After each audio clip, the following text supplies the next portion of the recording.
100세 시대를 맞아 여러분의 건강을 책임집니다. 1:1 건강 맞춤 상담, 당신의 주치.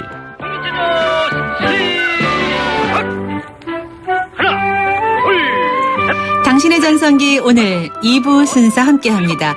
요즘에 뉴스만 보면 혈압 올라가 하시는 분들 많으실 것 같습니다. 자, 그런데 혈압이 올라간다는 것, 이 고혈압이라고 하죠. 이 고혈압은 중년들에게서 나타나는 흔한 질병 중에 하나입니다. 특히 요즘같이 추운 겨울철에는 각별히 혈압 관리에 신경을 써야 한다고 하죠. 그래서 오늘 당신의 주치 고혈압에 대해서 알아보는 시간 마련했습니다. 이대목동병원 심장혈관센터 순환기내과의 박준범 교수 자리에 함께 하셨습니다. 안녕하세요. 안녕하세요. 네. 요즘에 병원에 고혈압 환자 좀 많이 있나요? 네, 원래 고혈압 환자들이 많기도 한데요. 네. 이제 겨울철 되고 날씨가 좀 추워지면서 조금 늘은 거는 있습니다. 날씨가 추워서 늘었다고 하셨는데 날씨랑 관계가 좀 있나요, 고혈압이? 날씨가 명확하게 관련이 있는 거는 아니지만 이제 고혈압이라는 건 이제 만성적인 질환이기 때문에 하루아침에 생기는 질병은 아니고요. 근데 이제 겨울철이 되면은 아무래도 이제 추운 날씨에 혈관이 좀 수축하고 하다 보면 이제 증상이 나타나면서 이제 그런 것 때문에 병원을 찾는 분들이 좀 느는 것 같습니다. 네. 그럼 병원의 환자 가운데서 고혈압 환자가 차지하는 비율이 좀 높을 것 같아요. 요즘에. 네, 그렇습니다. 근데 이제 아까도 말씀하셨지만 고혈압은 사실 특별한 자각 증세가 없다가 갑자기 그냥 사망하는 경우도 있고 해서 침묵의 살인자다 이런 말도 있는데 평소에 정말 그렇게 얘기할 수 있는 증상이 없나요? 네, 이제 아까도 말씀드렸지만 이제 고혈압이라는 게 이제 만성적인 질환이다 보니까 우리 몸에서는 이제 만성적인 질환에 대해서는 조금씩 적응을 하게 되고요. 적응을 하기 때문에 이제 증상을 거의 느끼질 못합니다. 그리고 우리가 갑자기 생기는 증상으로 인식하는 게 가슴 통증이나 심한 두통, 어지러움증 이런 것들이 있는데 그거는 이제 고혈압으로 인한 증상이라기보다는 고혈압으로 인한 2차적인 합병증으로 인한 생긴 증상이기 때문에 이제 고혈압 자체만으로 보면은 평소에 증상으로 진단할 수 있는 방법은 특히 없다고 보시는 게 나을 것 같습니다. 그래요? 그 진단 기준이라는 게 조금 애매하네요, 그러면? 네.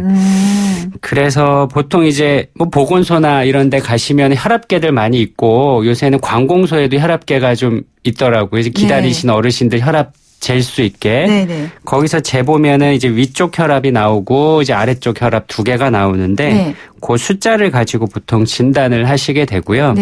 근데 또 하나 또 놓치기 쉬운 것이 한 번 혈압이 높은 걸 가지고 병원을 내원하시는 분들이 많은데 정확하게 진단을 하려면 한 달 정도 좀 장기간을 두고 다른 날 혈압을 쟀을 때도 계속적으로 높게 나오면 이제 어느 정도 고혈압을 의심을 해볼 수가 있습니다. 그래서 수치가 어떻게 돼야 되나요? 수치가 이제 위쪽 혈압, 이제 수축기 혈압이라 그러는데 이게 이제 140 정도, 그러니까 지속적으로 높게 나오고 아래쪽 혈압을 이제 이완기 혈압이라고 하는데 이게 이제 90 이상으로 계속 높게 나오면 둘 중에 하나가 높게 계속 나오면 이제 고혈압으로 진단을 할 수가 있습니다. 140 이상이 많거나 90 이상이 되거나 지속적으로 되면 병원을 가보시는 게 좋을 것 같다라는 말씀이시죠. 요즘에 이제 저희가 지금 고혈압에 대해서 말씀 나누고 있는데요. 관련한 질문 있으신 분들은 샵 0945로 문자 보내주시기 바랍니다.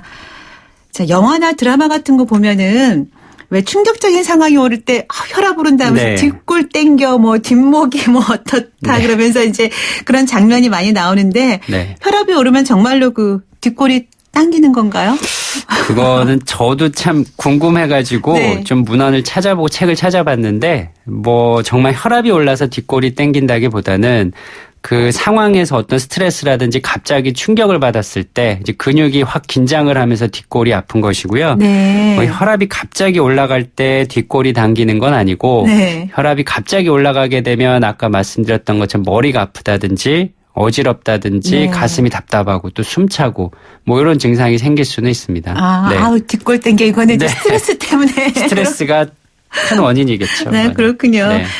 또 요즘처럼 이렇게 시국이 어수선할 때는 그냥 텔레비전에서 정치 관련된 뉴스만 보고도 흥분하거나 화가 나서 정말 혈압 올라 이렇게 말씀하시는 분들 많이 계신데 정말 흥분하거나 화가 나면 혈압이 오르나요? 그럼요. 그건 네. 혈압이 오르는 건 이제 몸의 생리적인 정상적인 반응이니까요. 네. 뭐 축구 응원하다가 흥분해서 소리를 지르거나 흥분하면 당연히 혈압은 올라갑니다. 그때. 네.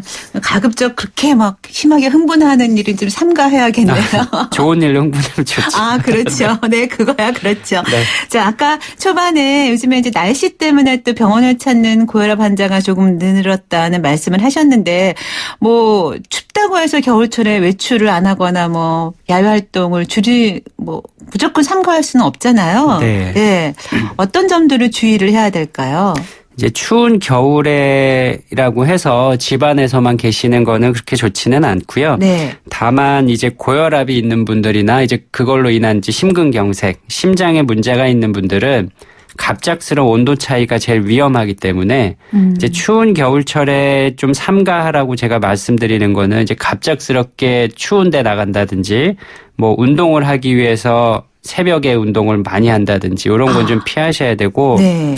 뭐 추운 날씨에 갑자기 나가야 될 일이 있으면 이제 집에서 좀 옷을 든든하게 입고 체온을 충분히 올린 후에 네. 그렇게 해서 온도 변화에 몸이 적응할 수 있는 시간을 좀 벌어주는 게 좋을 것 같고요. 네.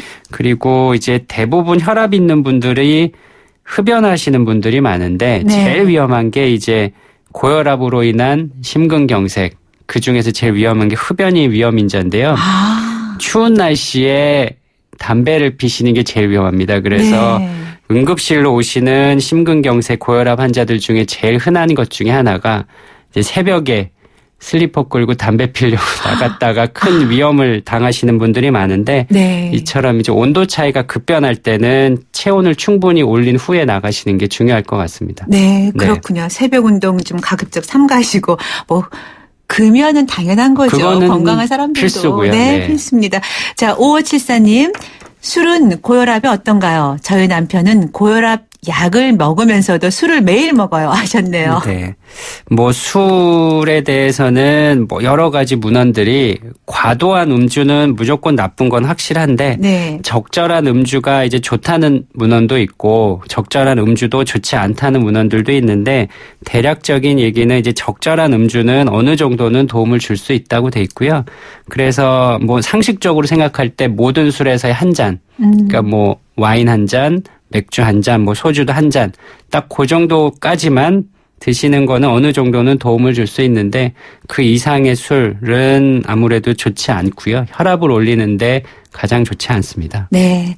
뭐 술과 담배는 좋지 않다는 거 고정적으로 딱 네. 생각을 해놓는 게 좋을 것 같아요. 담배는 무조건 안 좋으시고요. 네, 무조건 안 좋고 담배는. 자, 6412님. 저는 찜질방을 좋아하는데 그러시군요. 오래 있으면 어지럽고 가슴이 뛰더라고요. 고혈압 약은 안 먹고 있습니다. 하셨어요?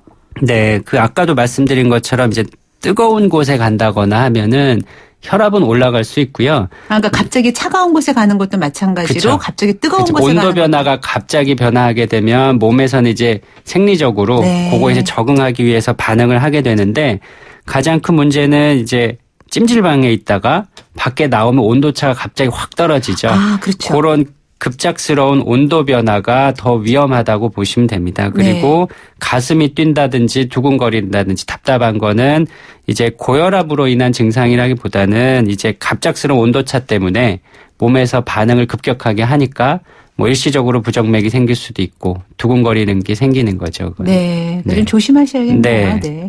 6136님. 저혈압은 수치가 어떻게 되나요? 저혈압과 고혈압 중 어떤 게 더 위험한지 하셨네요. 저혈압은 뭐 이게 만성적으로 저혈압이신 분들이 이제 합병증이 생긴다는 보고는 없기 때문에 네. 어느 정도 안심은 하셔도 되고요. 다만 저혈압으로 인해서 증상이 생기는 경우 예를 들어 어지럽다든지 숨이 차다든지 이런 게 없으면 어느 정도 혈압이 낮은 거는 오히려 큰 문제는 없습니다. 네. 자, 보통 이제 고혈압 하면 뇌출혈 은 네. 많이들 이제 들어보셨을 테고요. 네. 근데 동시에 뭐 뇌졸중, 뇌경색, 중풍 이런 얘기들이 같이 통용이 되고 있는데 좀 간단하게 네. 알아듣기 쉽게 정리 좀 해주시면. 뇌출혈이랑 뭐 뇌경색은 네. 딱 전혀 반대 뭐 칼의 양날이라고 보시면 되고요.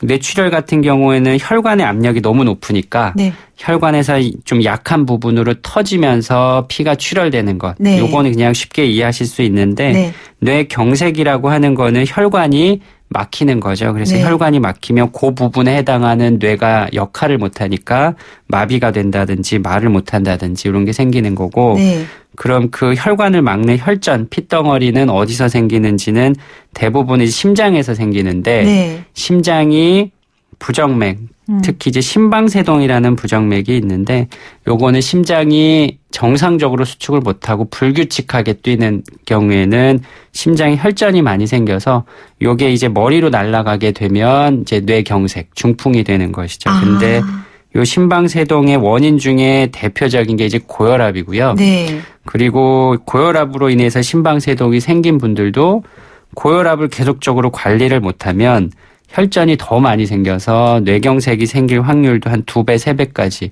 올라가는 걸로 되어 있습니다. 네, 그렇군요. 그러니까 고혈압에 뇌졸중이라고 하는 거에 뇌출혈, 뇌경색이 같이 포함이 네. 되는 거군요. 뇌경색은 우리가 흔히 말하는 중풍. 그렇죠. 아, 네. 네. 잘 알겠습니다.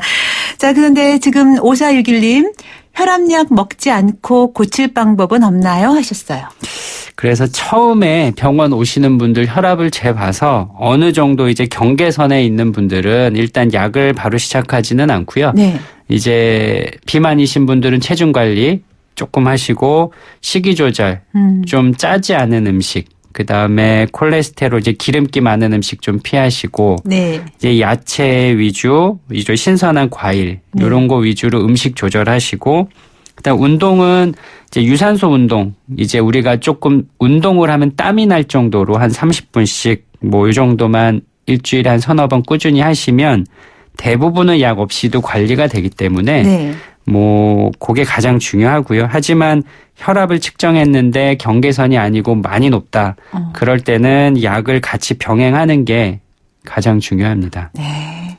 자, 6877님, 혈압약을 5년 정도 먹고 있는데 끊고 싶은데 안 되나요? 혈압약에 대한 부작용은 네네네. 없는지 하셨어요. 아, 그런 거 질문하시는 분들이 많은데요. 네. 일단은 혈압이 가장 구분을 해야 되는 게 약을 먹어서 조절이 되는 건지 아니면은 혈압이 어느 정도 지금 조절이 되는 상태에서 약을 추가로 드시는 건지 구분을 해야 되고요. 아, 그래서 드시는 약의 용량이 그렇게 많지 않고 예를 들어 한 종류 용량도 많지 않다 그러면 지금 그 주치의 선생님이랑 상의를 해서 한두 달 정도 끊어보고 근데 문제는 끊고 났을 때 혈압을 주기적으로 계속 체크하는 것이 중요하고요. 네. 약을 끊었을 때 혈압이 다시 올라간다.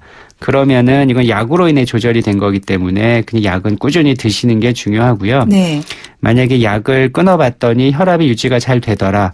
그러면은 아까 말씀드린 음식이나 운동, 식이 조절하시면서 꾸준히 관리하시면서 혈압은 모니터링을 계속 하시는 게 중요합니다. 아, 그럼 말씀 중에 제가 생각난 게 그러면 보통 혈압약은 한 번 먹으면 평생 계속 먹어야 한다 이런 얘기들을 네. 많이 했었는데 꼭 그런 것만은 그런 아니네요. 선입견들이 좀 있으신데요. 네. 그 혈압이 지나치게 높으신 예를 들어 아까 140, 90 정도라고 했는데 뭐 160, 150 이렇게 높으신 분들은 어쩔 수 없이 약을 꾸준히 드셔야 되는데 네. 그 경계선에 이렇게 물려 있고 용량이 많지 않은 분들은 끊어보고 본인이 식생활 조절 잘 하시면 또 조절이 많이 됩니다. 아, 네. 그렇군요.